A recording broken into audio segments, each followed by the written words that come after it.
Clic. Bro. Ça tue, ça blesse, ça flingue. Hey, hey, hey. Bro. Welcome back to the BME podcast, the best sports podcast in New Jersey. For those that are listening, we got a special guest on tonight. For those that are watching, you can see special guest, the co-founder of 94 Feet of Life and Views from the 22, none other than Jay Hamm, the hoops historian, is in the building. How you doing, Jay? Hey man, it is a pleasure. Nice to meet you. Glad to be here. I like what you're doing over here, man. I checked out a few of the episodes, just like that, and I kind of shuffled some, the love over to my boys. I'm like, yo, check this crew out, dog. We kind of, looking to kind of expand and work with some different crews and do some things too. So I was like, yo, check out the Bench Mob. And now that I'm here on the Bench Mob, they're gonna be obligated to check out because I'm gonna bang this joint everywhere just like that. And then just because it's cool people, man, and then we got to connect. That's how we got to get it out here. Yes, sir. A bunch of networking, most definitely. I've seen some of the content as well for you, especially the most recent one when Mans was talking about, hey, you're gonna have to go visit the Wizard of Oz and go talk to the Scarecrow and get a heart. I'm like, I like the content. I like the content. I like the the comedy aspect mixed with it too. But this is the thing about us, though. Just even before we even, I mean, it's tying right into what we about to do anyway, I guess. So it's just like we just a group of dudes that met on social media and we enjoyed talking the game. We was all on Facebook. It's really six of us on the 94 Feet of Life side, and there's 3 to 4 of us on the Views from the 22 side. That's the football side. The 94 Feet of Life crew is myself, is a couple of brothers from Chicago. My guy, Big Shot Ron, that's our host. He pretty much is like our point guard. He directs the traffic and the whole deal. He's the OG of the bunch, and the one that kind of keeps us in line. He's the one that works in the education field. You know what I'm saying? He's I won't say straight lace, but he's the straight lace one. He's the big bro. And he got the homie MJ, who was former NAIA All American, so he's just a basketball savant, in that way. Then you got my guys, they're the Midwest guys. Then, of course, my guy, Coach Les Stewart, who has coached the high school level, JUCO level. He's been on the Scholastic EYBL circuit, and now he's in the player management on the pro level. You know what I'm saying? So he's doing big things there. And guys have just graduated and moved and started doing stuff within the game, And then, of course, I can't forget my homie down here with me, my guy Trav. He's pretty much the North Mississippi, and I'm in Memphis. So we just kind of connect in that way. We're just a group of dudes that just enjoy talking the game. We just kept fusing and kept building that way. Nothing special. We didn't know how to edit or do nothing like that. We just press record, pick a topic, press record, let's rock, And we share the rock pretty good. We pass it around.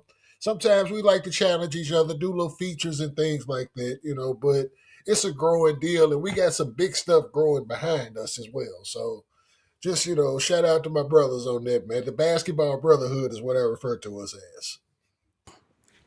Yeah, like for the fact that y'all do it and y'all press record, I think is huge because that's the first step, and a lot of people don't actually go through that step to do it. So I think that's huge. The fact that y'all doing that and it's what you love, so you're gonna see it in the content, and it just takes time from there. For you, speaking of having a love for basketball, where did that love originate for you? What was the first moment where you was like, "This orange basketball, I fell in love with it"? Okay, here's the beautiful part of it. For me now, I actually can flex this because I'm 45 years old. So I can say that I've been a fan of this for 5 decades now. I grew up in a house where basketball was just on TV, and it's like my pops was, he's the skilled guy. He's the one that teaches you the game and how to do this. Took me to the playground as a little dude. Wouldn't let me, if I'm dribbling the basketball, he's not gonna let me pick it up, run with it. No, no, no, no, no. You keep patting, you know what I'm saying? That's just how it was. He instilled that habit to me early. But then mom's big, huge, hoops fan in her own right. She's a Laker fan prior to the Dr. Bus owning the Lakers. If you saw it on the Showtime series HBO with Jack Cook on it, she's a Laker fan from that era. And so they were out in San Diego. My dad was in the Navy, stationed out that way. So early 70s, mid through the 70s, the whole deal before they moved back to Memphis. But it was always on in my house. My mom's a Laker fan. And of course, back then with the NBA, if you were in the Western Conference, you were not on TV unless you were playing the Lakers. Straight up. I mean, that's the only way that you got on TV. I mean, even in the play, like in the playoffs, it'll get flexed a little bit more. But CBS games on the weekend, the TBS games during the week, the doubleheader. If you got a TBS doubleheader, the nighttime, the late game is going to be the Lakers against whoever, whether it's a Western Conference opponent or the Pistons coming in or whatever. That's that's just they were the draw, you know. But like I said, my mom was a fan of that prior to that, so I grew up on Showtime. Magic and Kareem and James Worthy, those dudes are on in my house all the time like that. And then my uncle moved from Memphis to LA, so he's a Laker fan too. So he's emerged into that. And he's still out there like that, you know, saying as well. He trying, you know, man, we gonna get John Morant to the Lakers. No, you're not. Cool out. But then today they might. Who knows? but but just the origination of it is just is from the 80s. You know what I'm saying? It carried over from the 80s. When VCRs became a thing, we started recording games and final series and NCAA Final Fours, All Star games, and I had a box of VHS tapes, a couple of them actually, with just whatever. You know, we would just me and my homies would just put them in. They come through, they spend a night or whatever. That's what we fall asleep off of. Old basketball games, you know what I'm saying? And so it's just always that information just always stayed retained and just kept rocking. I grew up playing the game, you know, and coach trained a little bit in it, did the whole deal. And then as I settled down, I was like, yo, it's kind of the flow. You know what I'm saying? The coming talking the game just came natural. I could definitely see that for sure. And also in the aspect of I could relate to that because my pops and his pops, Lakers fans, and that's what was on. I heard growing up about James Worthy and Michael Cooper, AC Green, like that's how I grew up. My first pair of Panthers was Lakers Panthers, so it was like I was born and drafted into it immediately. So definitely could understand that for sure. With you, right? So And I'm not a Laker fan. I'm not a Laker fan, but it's just that's what I came up under.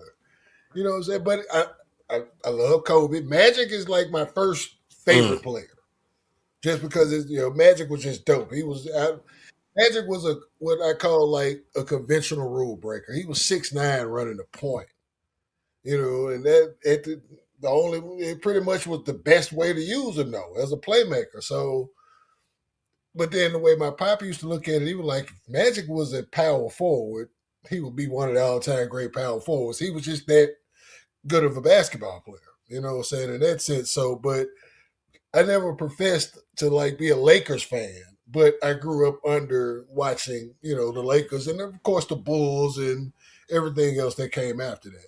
okay, so I want to ask you this because you grew up under it and you aren't a Lakers fan, right? I grew up under it. I chose to be a Lakers fan. My pops also was a Cowboys fan. I chose not to do that. So who are you a fan of regarding NBA?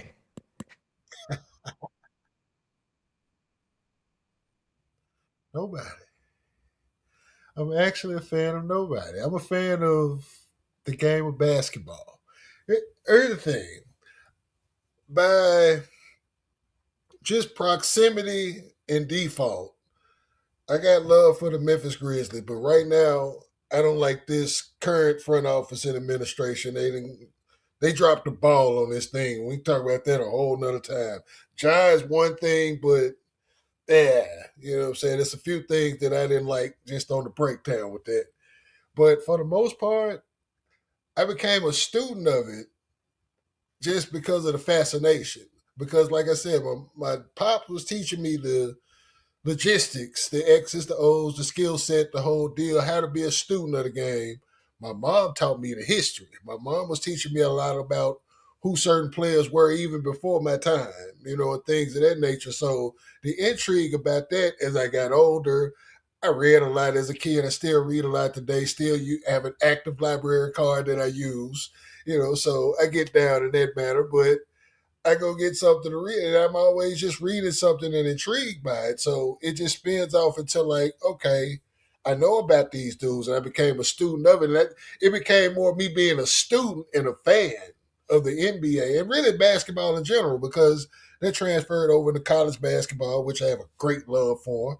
But in its own specific era, I think '90s college basketball was one of the most entertaining time of basketball. Period, just for me, at least in my lifetime, just for that time frame. But it's just it grows. Now I spent off more into the international side as the game grows and becoming more aware of what's with that. I love the growth of the women's game.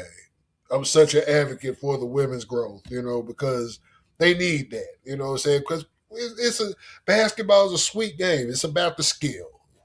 We marvel at the athleticism, but skills pay bills at the end of the day, as my man Trav said. That's the one who brought up the Wizard of Oz, reference.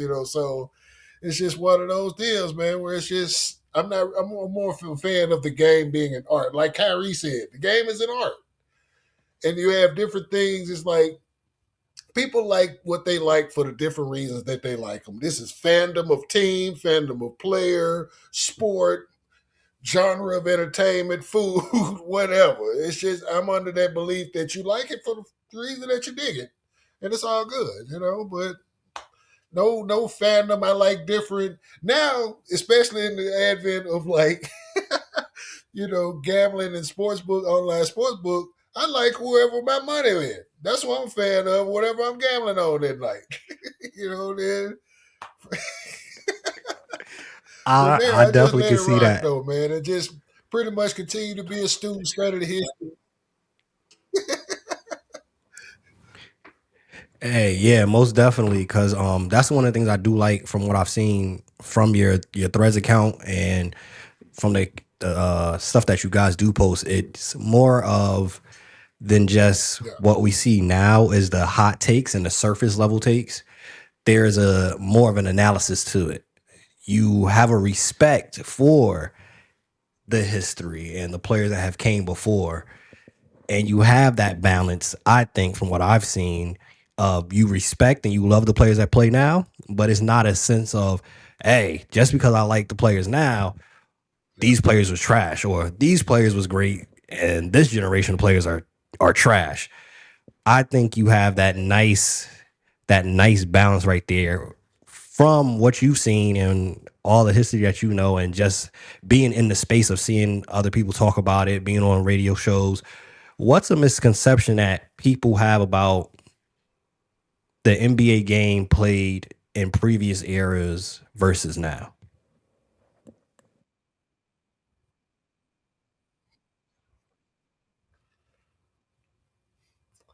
I got two of them for this one.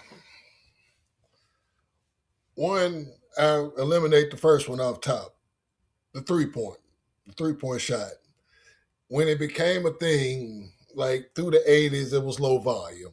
Then the volume started to pick up a little bit, mid to late '90s. Now, the efficiency of the volume is pretty much the same, but the volume raises. They're still taking like 37% of the shots that are taken are still threes. It's just a more volume of shots overall. You know what I'm saying? Because it's more possessions. In the '90s, you had a slower pace game. That's why you saw a lot of 80, 90, 95, some playoff games, 78, 72, slower pace, less possessions. Now it's more like kind of like an '80s pace. It's getting up more and down the floor. They're not playing no defense. Well, they're taking a lot more shots, more so than anything. So they're not necessarily great shots, but it's just the flow of the game is different now. So that's one. When people talk about defense from one era to the next, They don't even understand the rules. Going back, I learned the defensive rules in the 80s because of I grew up playing in my neighborhood with older kids that knew the rules. Shout out to my big brother Jason Coleman. He'll see this one as well. But I was taught, like, okay, just an example. Kevin Durant, LeBron James, Melo, and those cats too. Any of them dudes that's like 6'8" and up that could get whatever they want in this era, they would have got whatever they wanted in that era too. Just based off of the simple fact that you have to guard them on an island. You don't have no help behind you. You can the only thing that the rule difference in the 80s, this rule didn't change until 2001, 2002, that season. This is when they allowed zone to be played in the NBA. But prior to that, if you were away from your man, you had to be within arm's reach just to maintain that you would check that your man was accounted for. Otherwise, it would be illegal defense. If your man was above the 3-point line, you had to be at least at the free throw line to account for your man. If you got to guard these dudes on the island like that, the spacing is way different. LeBron would average 35 a night in the 80s and 90s because he has no physical peer. He's too big for a lot. He's Karl Malone with better handles and faster. In terms of size-wise, he's Karl Malone, though. How you going to check that? Kevin Durant is the best scorer that I've seen since Michael, except he got a 3-ball that Michael didn't shoot. Just that simple. I don't think Kevin Durant has shot under 50% in like over a decade for a season, so, but just the fact that now you can zone guys over, they can play in an area and they don't have to account for the dude over here. That changes the whole deal. It's like people got upset when Luka was like, yeah, it's easier to score over here in America than it is over there because in Europe, you can just have a guy camp out in the lane. It won't be defensive 3 seconds. It won't be no form of illegal defense. Over here, they have to make certain adjustments, but it's easier for him to get his looks. So that's just the few misconceptions that I see, and I see it all the time in comment sections and the whole deal. I laugh at it. I don't even get into the debates no more about it because it's kind of point. It's those that understand, they get it. So it's always interesting when I see the people have discussions on the internet, and it's obvious that they don't know the rule book because most fans do not actually know the rule book from this era, yet alone the previous era, which is why I appreciated players like Kobe, players like James Harden that mentioned. I actually, in the summertime, I read all of the rules, and then I was able to figure out how to manipulate the offense, the defense, and even the refs. Because I remember when Kobe mentioned, he said, "Hey, Cole, how do you get some of the steals that you get? I know where the ref is at on this angle, so I could hold your left hand, and the ref isn't going to see it. And you're going to look at the ref and be like, hey, that was a foul. The ref was not in the line of sight to be able to see the foul. I'm watching this like, yo, that's smart. More players should do that. But even the players obviously don't read the rule book. And the key word that you mentioned there, angle. Basketball is a game of angles. Just that simple. It's 45, 90, whatever the case. Whatever angle that needs to be taken. Angle to get to 1 foot outside to stop a man from getting to the spot that he wants to get to. Angle to getting 1 foot outside to get to the spot that you want to get to. If you're the offensive player, you know what I'm saying? So it's all what it's about. And then even with the manipulation of the referees, where they're positioned on the court at certain times where they can't see that hand swipe, whether it's the offensive player or the defensive player. They because the defenders get it too. It's like you can sit down and listen to Tony Allen talk about pretty much the same type of stuff as far as angles and that type of manipulation. And this is how great defenders get to be great defenders. Great scorers get to be great scorers because they're students of what they do. Bottom line, It's the same thing in every aspect of life. Typically, the person that's doing the more work of studying to be a student of whatever your craft is, that gives you a one up on the person that might be more skilled, that might have more degrees, that might have this. You are a student. And one of the things, I don't know if KD actually created the quote, but one of my favorite quotes I ever heard him say was hard work beats talent when talent fails to work hard. That's a big part of the battle, where you put the work in. So, being that you are a historian of basketball, I mean, this episode really could have been like one of those Bill Simmons pod episodes where it's 2-3 hours long. But I know people don't really we haven't built up enough of a following and people going to sit down for 2 hours to watch B&Me. So I will transfer over to some college basketball. What do you think are some of the major storylines in the men's and women's side of college basketball? Ooh, the freshmen this year, this freshman class, which we knew those of us that really kind of follow that scene, that prep scene, and I'm not too heavy on it, but I got my guys that kind of push like, hey, he the one. He one of those.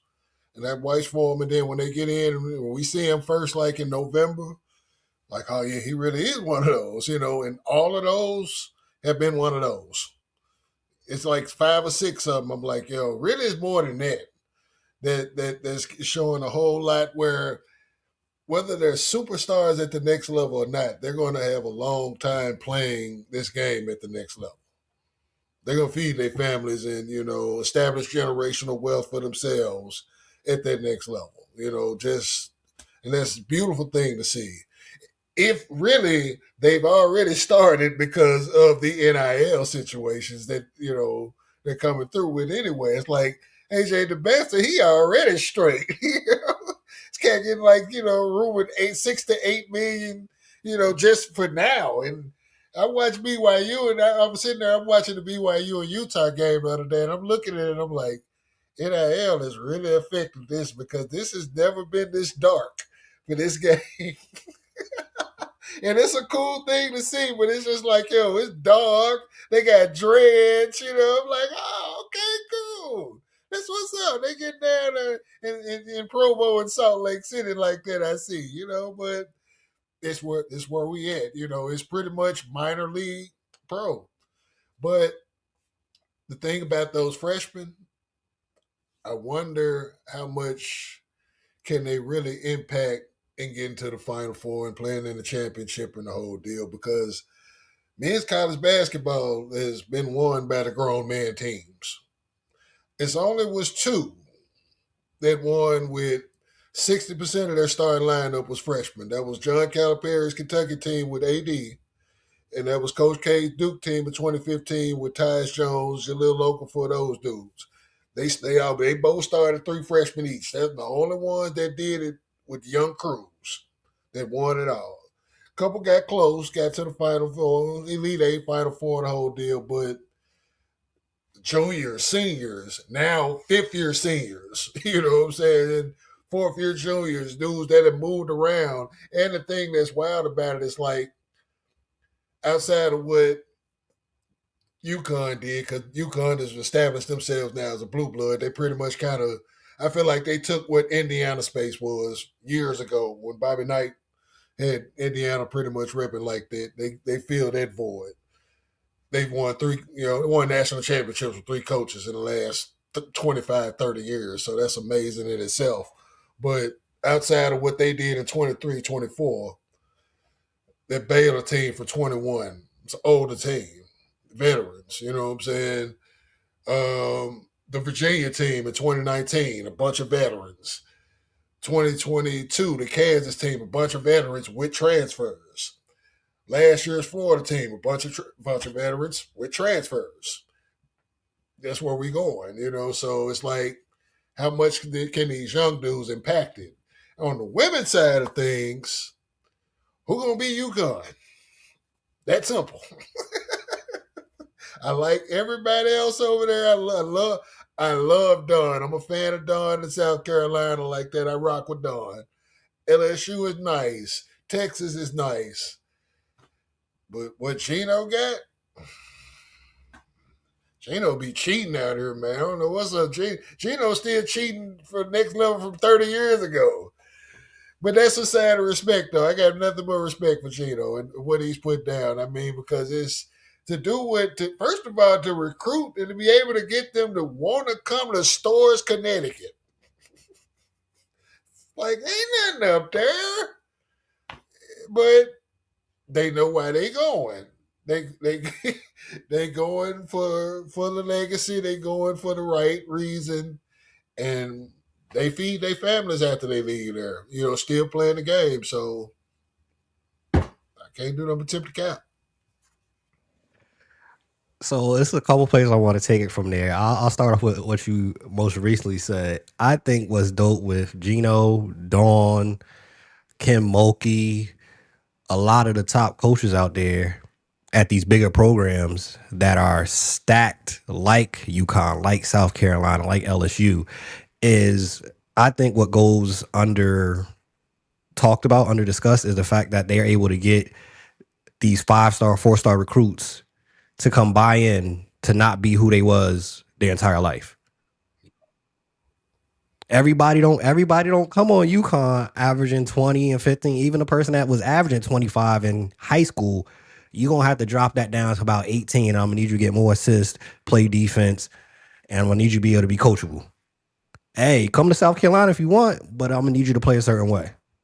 Come to LSU, I'm gonna need you to play defense. I'm gonna need you to do these things. Come to Texas, like I think that's a huge thing for basketball in general, is getting players to buy in. And typically at these top programs, it's not any scrubs on the squad. These are all people that was their person, female or male. They was the person wherever they coming from. This is Miss Basketball of Indiana.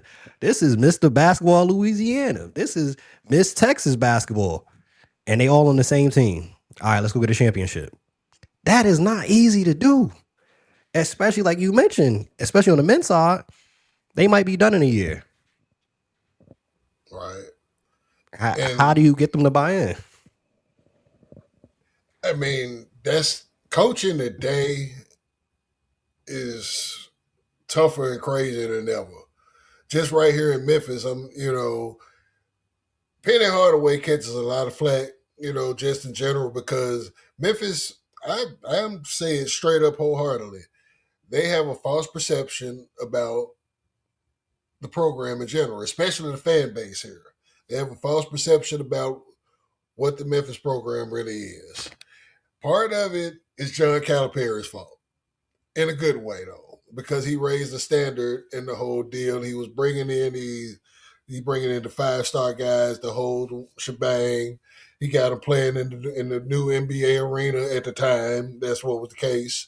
We was talking 20 years ago with that, but they bought and sold pretty much everything that he put out there as far as them being big time, and they still tried to carry that mentality after the fact, and it just hadn't caught up. And then now they got Penny there, which is their guy, and he's suited for it. I think he's done a decent job. I would say above decent, because the game changed on him, in terms of NIL and things of that nature. And the one thing that he pointed out as far as the NIL, he's like, I have to re-recruit my own team every year.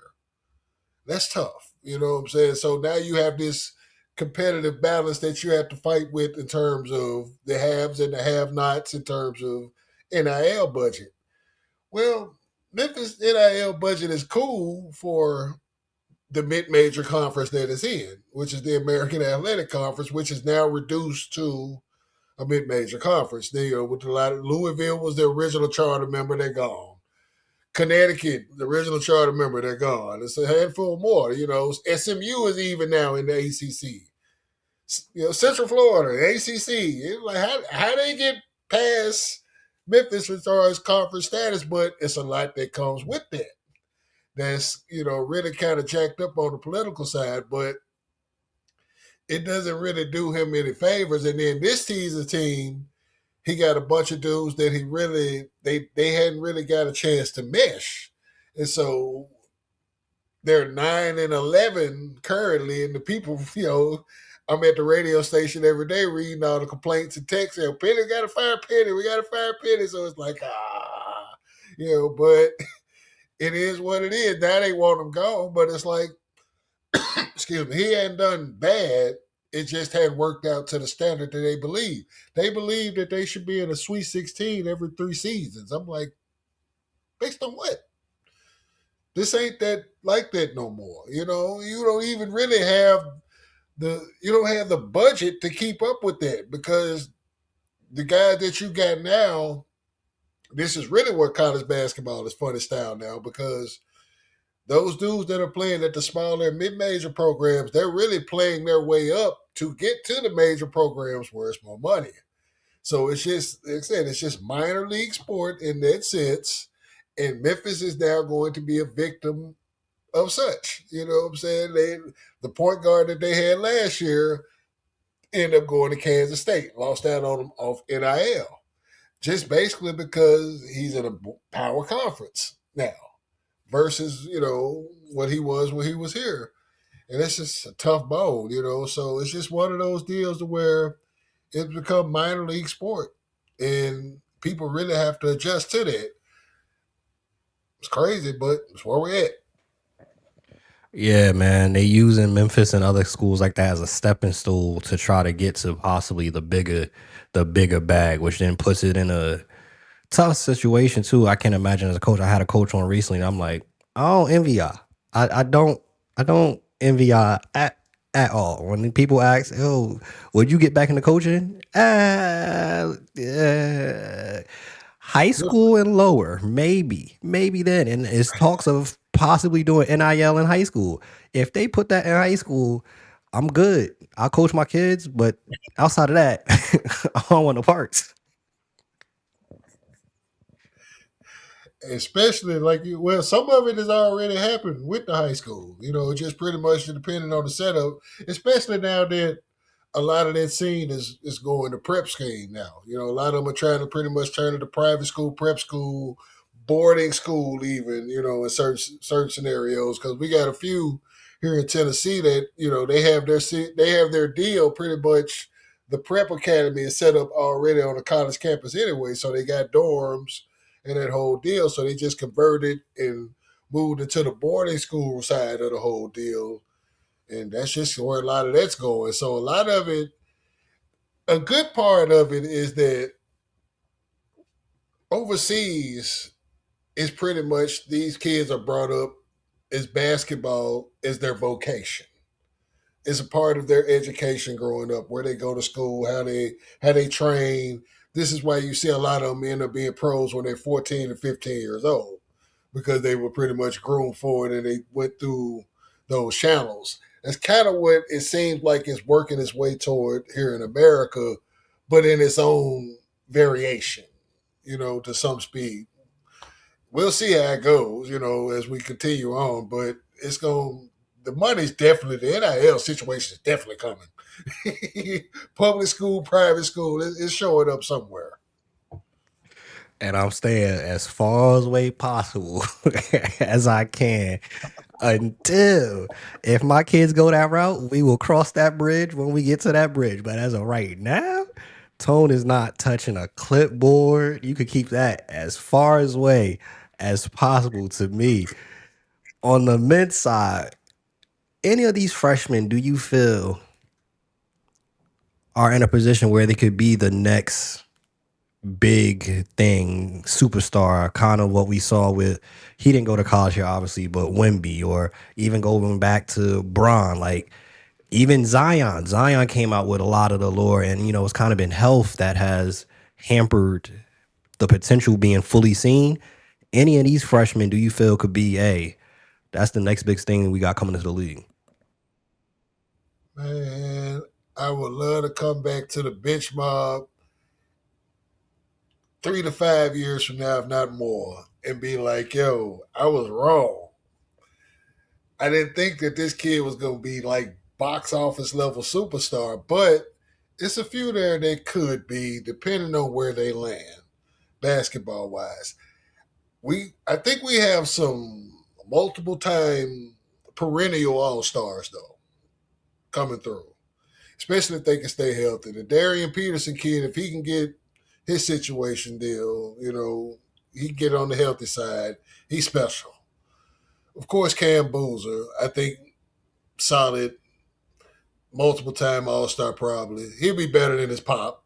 And his dad was a solid player in his own right, All Star, Olympian, did his thing there, but he'll be better than his pop, I think. The Bastard's kind of got the profile for it because he kind of got the look, the swag, the whole. The Bastard kind of reminds you of that kid that's featured on like a special sitcom where it's the basketball episode. They want to profile that special kid, like he was the kid like on the episode of Moesha or something like that. That kind of how they did to Kobe did where he couldn't pass to the ACT or whatever the case may be. He just got that look about him in terms of like star. He carries himself like that too on the court at least.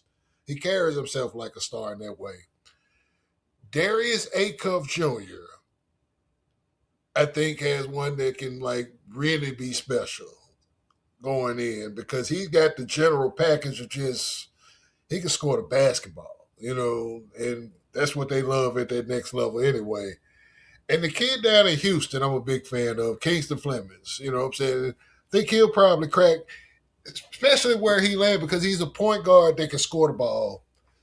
Depending on where all their basketball situations land, I can see those dudes being all perennial all stars. And there's a few more that it probably could be too, but I just give you those, good quick handful of those. No, I agree. I was literally just last night. I'm watching. I think BYU was the other day when BYU was on. I was watching it and I hit my man's in the group chat and I had asked him. I said, "Yo, do y'all think AJ is really in a position where he'll be the number one wherever he is drafted?" Because I feel with AJ and everybody, like you said, there's not as good as they are. I don't see the LeBron level players where it's like wherever they go, they're going to be the guy. Wherever they get drafted, they're going to be the guy. I think they're still as good as these players are. I think it's still a case of which we see for pretty much 98% of every player regarding any sport. Situation matters. I think that's the same with this class. They're good, and I think it's a deeper class than we've seen recently. But at the same time, I don't see that life-changing talent that's going to come into whatever team they're in, kind of like LeBron and Wemby. Like, all right, you may have to give a couple years, but they got the keys already. We know this is coming down the line. So it's very intriguing. Definitely will be watching to see what happens for the rest of the season. Being as somebody that is in the podcast space, but also radio shows and the short form content and the social media aspect, for you, as media evolves with the social platforms, the threads, the TikToks, the Instagrams, X, Twitter, however you want to use it, how do you think radio and long form commentary can stay relevant? On the radio side, and I was really confirmed with this when I started doing radio segments in general. And then once I got on the other side of the paywall of it and became an employee and the whole deal, I was like, okay, it's confirmation.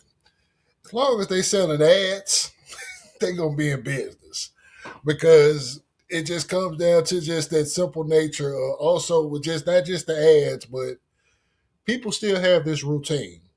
Just like they watch TV when they get in the car. Not everybody uses the aux cord. You know what I'm saying? Not everybody's using. Some people get in the car and they turn on the radio. They whatever the local station is, whatever the local sports station, whatever the local hip hop and R&B station.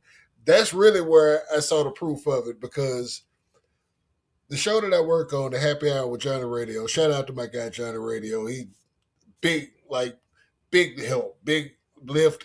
He pretty much why I'm here, why I'm in the game in general. You know what I'm saying? As far as on the radio side, And we got some big stuff lined up coming with, up under his umbrella outside of radio as well too. But every day after we get done with the happy hour show, if I'm not producing that show, I'm pretty much across from him like sidekick contributor, on an everyday basis now. But after he does that show, he will go down to Hot 107, which is our hip hop and R&B station. And he does a show, shout out with my other brother, DJ Superman, who one of the cool dudes. He does like the mid-afternoon drive.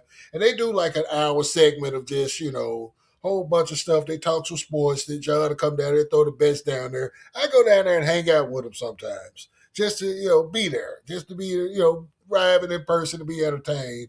But people are still in that habit of just listening to radio. So the following is still there with radio. It's just there's a market for podcasts. There's a market for TV. There's a market for the quick reels and TikTok and Threads and whatever the case may be. Twitter. What's the thing they do over there? The Spaces and the whole deal. It's a market for all of that stuff, and just really being able to spread out everywhere is just find your niche. Because the struggle for me now with social media is that we've been banging with it for so long. It's gotten into a lane to where it has to feel natural, I think, what I'm saying, for me to kind of follow through with it. I give you an example. TikTok ain't really my steez. Sure, I'll watch a few videos, but get entertained, but it's the whole way of it's just something that just don't fit for me personally. Now, would I share some content on TikTok? Sure. I plan to ultimately hire somebody that's going to be taking care of it for me because I don't really know that lane. I don't know how to really work algorithms. That's just not, I would like to learn. If someone that I knew that knew how to get it, they want to show us, but it's one of those where it's better the more if you know how to get it over here, how to get it over here, here. If you can. But radio is always still gonna be there. And long form commentary is a market for that too, but they probably gonna have to chop it in segments and spoon feed it to people because the attention span is.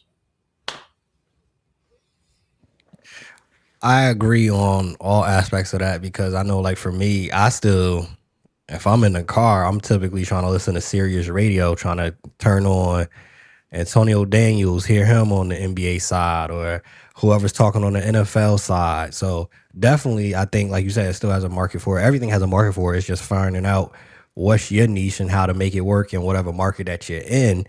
And then the long form commentary, I've seen it firsthand. Like that's something that I was telling my boys, my co-hosts. I'm like, yo, one of the things we're gonna have to start doing is taking that hour episode, chopping it up into 10-minute. Oh, we talked about Jackson Dart for 10 minutes.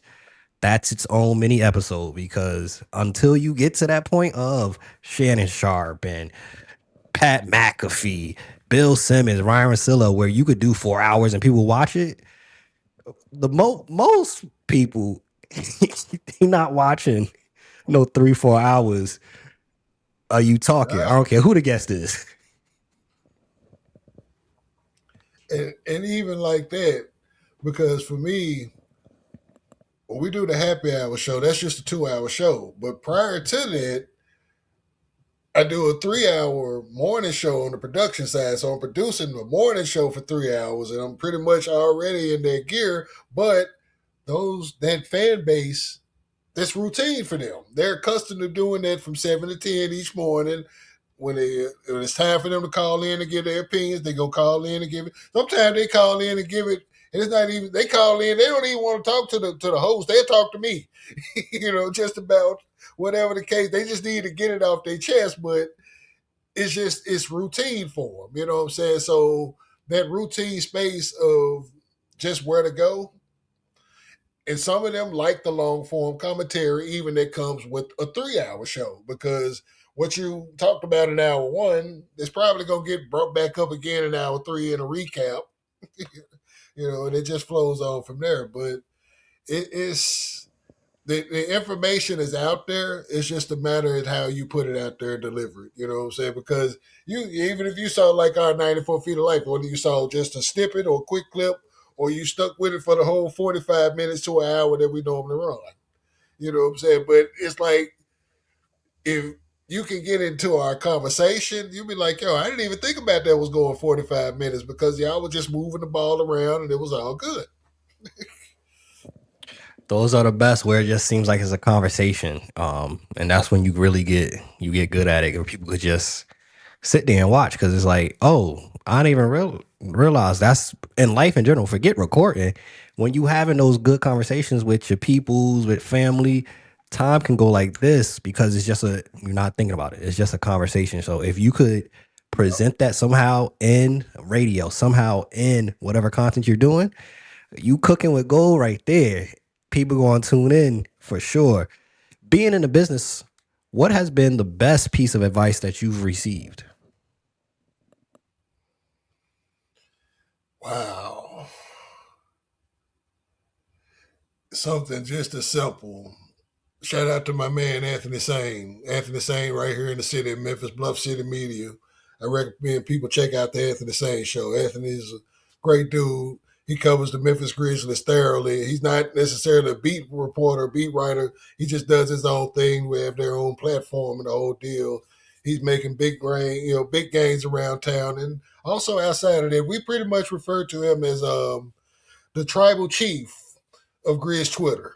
You know, that's pretty much what he's about. He's going to represent the Grizz and do his thing, good, bad, and different. He's going to speak on it truly. He pretty much directed me and got me lined up with John Harden because he was working at the station that I'm working at now a few years ago. And a couple of years ago, he was just like, dog, this is you. Do it. Just do it, man. You ain't got nothing to really hold back. You in the space. Sean got you in the studio with him rocking weekly. Then that started to become more of a thing weekly. Also, I got to put John Harden with this too. It's like just something as simple as, dude, you're a natural at this. Come have fun with me. If I can get you on as an employee here, would you come? Would you learn how to do the production and all that? Hell yeah, I would. Of course, let's rock. And it just be yourself.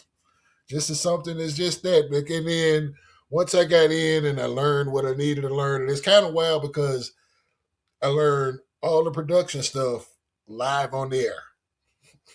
No formal training, and where it was away from anything else. It was right there, guys over my shoulder. Hit this, do this, do this, and just let me build a routine to where I got it, and then all of it just in general in terms of how the show was formatted, what I'm hearing on a daily basis, just merged together. It's like, oh, okay, now I know what to look for. Now it just, it kind of comes in second nature. So all of that really, when it was just like, relax and be yourself.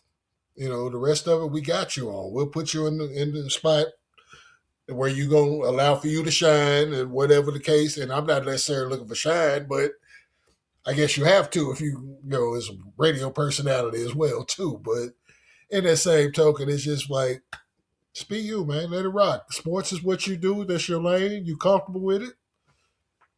Let it rock and fire. Hey, that's a great advice right there.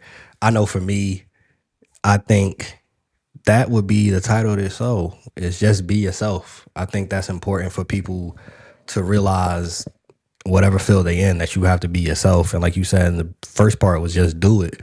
We talked about it earlier. You could there's a billion people in this world that have a vision, have a dream in their head. Do they do it? Not all the time. That typically don't be what ends up happening. It's just like, oh yeah, I've always wanted to. Next thing you know, God forbid, they done passed, and it's still in that gravesite still, that dream, that goal, that vision that they had. I think Miles Monroe said that. That's the richest place in the world is actually the graveyard, because there's a lot of dreams, a lot of things that's there that never got put into fruition by these people. Again, appreciate you for taking time out your schedule, hopping on with us. Before we go to our fourth quarter segment, How can people lock in, follow you? What you got coming down the pipeline that you want to share with the people? Okay, well, first off, 94 Feet of Life, youtube.com/ at 94 Feet of Life. We trying to really push and grow that page up a little bit more. We just kind of got back active on it more so recently. So we getting back in the flow with that. youtube.com/ views 22. That's Views Running 22. That's our football crew. Name Views Running 22 basically because between both Views and 94, we're like film hounds. We love to watch game film. We love to study habits, team habits, player habits. We're students of the game in that regard. Same deal with my guys over. We got a baseball crew too, the dish. YouTube.com/ cultured, the number one with the S, cultured ones. That's pretty much how that flows with that. You can find the dish over there on that one. I work at Sports 56 AM radio, Sports 56 WHBQ AM 98.5 FM. That's Memphis. You can find us on Twitter in the Sports 56, pretty much Sports 56 page on Twitter and YouTube. Live stream every day. I produced the 7 to 10 show with morning show with Greg and Eli. Greg Aston, Eli Savoy, 40-year veterans, broadcasting veterans in this town. They've been around a long time. Then I rock out with Johnny Radio from 11 to 1. Central, all these times are Central Time, just I know, people, you coast to coast and global with yours. So, you probably got the people over in Spain and everybody else, they're checking in. So they got to lock in with us on the time deal. But I'm pretty much at Sports 56 throughout the morning, like that. You can pretty much find me on the air that way. And then I rock out with my boys, 94 Feet of Life, the Views, in addition, nighttime. And also Harden House Productions. That's our independent deal, which will, those three brands, our shows will be pretty much produced in-house coming from out of there. We'll be moving in within the next couple of weeks. We just got a space built up. We got cleared for code enforcement, the whole deal. So we got some big stuff coming up through the pipe, lining up. 2026, we're going to have some fun. Y'all going to see us, and Bitch Mob, y'all got to come kick it with us. Because we like to get down and get wild. We don't have a filter, so we going to have some fun with us. Hey, that's huge. Shout out one first. Appreciate you sharing that on here. That's big time right there. Like, yo, congratulations on that for sure. Big ups to everybody. I didn't even know it was the baseball side too. I'm on YouTube right now looking it up to go subscribe, check y'all out. I did not know you was in baseball too. Like, this is kind of the same thing that I'm trying to do too, is like I'm trying to touch every sport possible. I'm interviewing people from every sport. I've had field hockey, I'm lacrosse, down with volleyball. wrestling. I'm down with wrestling. If they want to do boxing, my guys line up with that. We whatever the case, we even got some comedy stuff that we just gonna have fun with sports wise. You know, just having fun. We just spread it out. Harmless stuff, of course. We not have to try to shame nobody or do nothing like that. We just living our dream, man, and just letting it rock. Hey man, I think that's huge. That's dope right there. Transition into the fourth quarter segment. One meal you could eat and never get tired of. Repeat that one more time. One meal you could eat and never get tired of. Oh, you got me on this one. Wow. Uh, can we come back to that one? Let me think about that one a little more. Got you, got Yeah, you. let me think. I love eating, so I've made it a thing that any guest I have on, I don't care what field of life you in, I'm gonna ask you a food related question. So that's why that one that one is on there. And from that, I've been able to write down places like, oh, so you said it's a restaurant in Chicago. Whenever I get there, I got this restaurant to try out. So that's just me being a foodie right there. If you had to build a starting five of 80s and 90s players that could play in today's game, who would be on that starting five?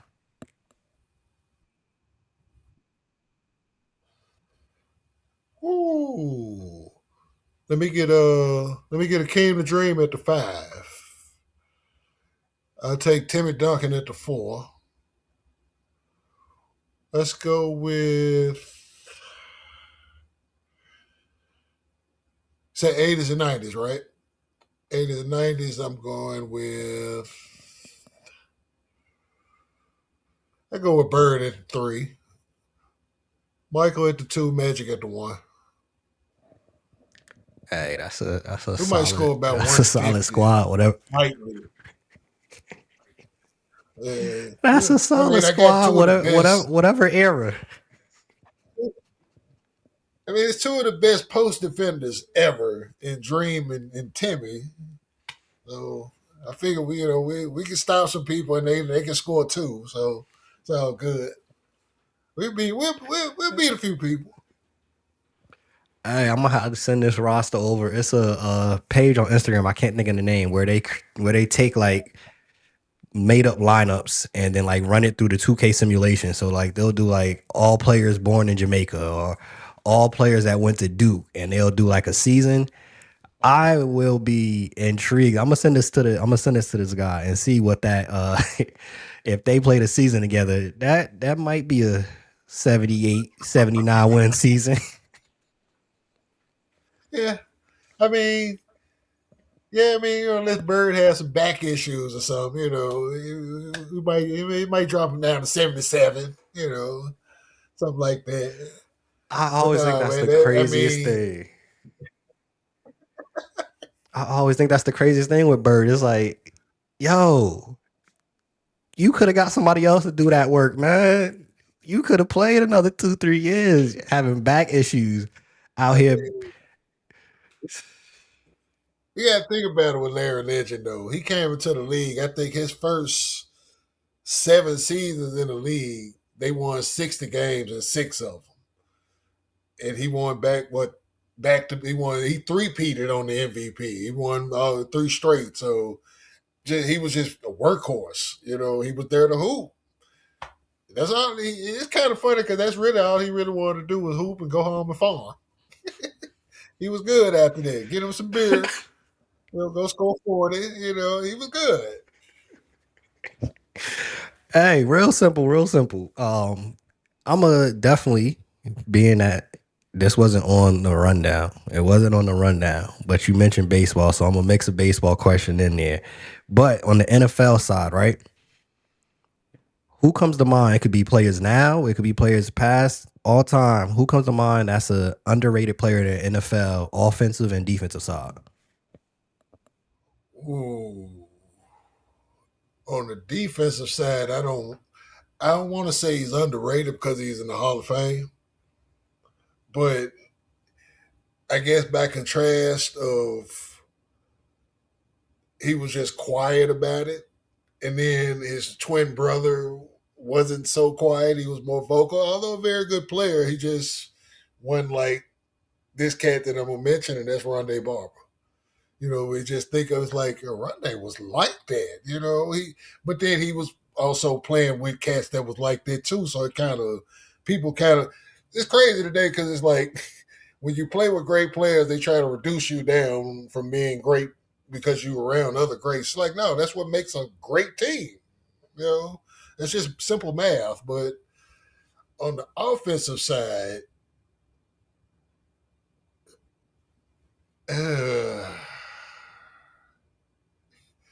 again, another one who went about it quietly, but was like that, but is a Hall of Famer, recent Hall of Famer, and that's Andre Johnson. But Dre he was like that at Miami, but he played behind Reggie Wayne and Santana Moss, so you didn't really get to see the full capacity of Dre like that at the U. Then when he got to the league, he was like, okay. But he went about it. He didn't require a whole lot. He stayed with one crew, one team the whole career. Didn't do a whole lot of barking, but we have visual evidence, video evidence. You don't want to try. Cortland Finnegan know what he know what it is, so bad idea. but just the way they went about it, I would kind of charter them more underrated in that way. Not that they're underrated, They're great. They're Hall of Fame players, but the quiet nature that they went about the work. I would put them in that category as the players that's not talked about enough. Like when you talk about Rondé Barber, Derek Brooks, and John Gruden, like you mentioned, it's some names that they sometimes mention before they get to Rondé Barber. Andre Johnson, no fault his own. Again, dealing with where you were drafted. The Texans weren't always one of the best teams. So typically you might miss Andre had a 13 catch 215 game. You might miss that because in that same game they might have lost by 2 touchdowns. It goes it goes under the radar at times, but Andre Johnson, Street Dog, and Rondé Barber, I don't know how you don't mention his name when we talk about some of the best corners of all time. But again, Right. it's also a conversation. It's in your name that we see right here in the title at the bottom says historian. A lot of people ain't historians. They just look at what they've seen and don't think of. It's free. YouTube is free. You can go watch Rondé Barber highlights and figure out how good he was. You can go watch Andre Johnson and go see how good he was. You might not have been able to see it live. Well, if you go back and watch, oh shoot, dag, he was a dog. Yeah. YouTube University, man, is free. Baseball related question. All right. So Dodgers is out here, they spending money, money, money, money. They getting this player, getting this player. Do you think with how they've been spending this offseason and with it being rumored over the last 3, 4, 5 years, probably you could say longer, but it's been a heightened conversation. Do you think MLB needs a salary cap?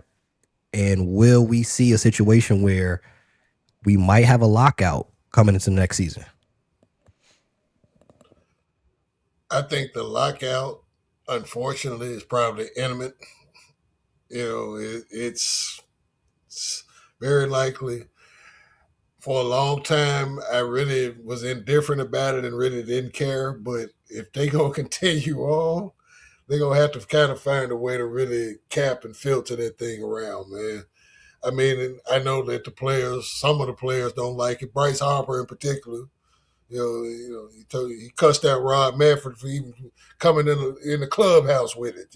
So I understand that aspect of it, but when you look at a game, when you look at a game of haves versus have-nots, the Dodgers got the resources that, I mean, for one, they're the second largest market, the capital that they have behind it. Then you add another face with a lot more capital in Magic Johnson that's tied in with them, and everything else that they just everybody can't do that.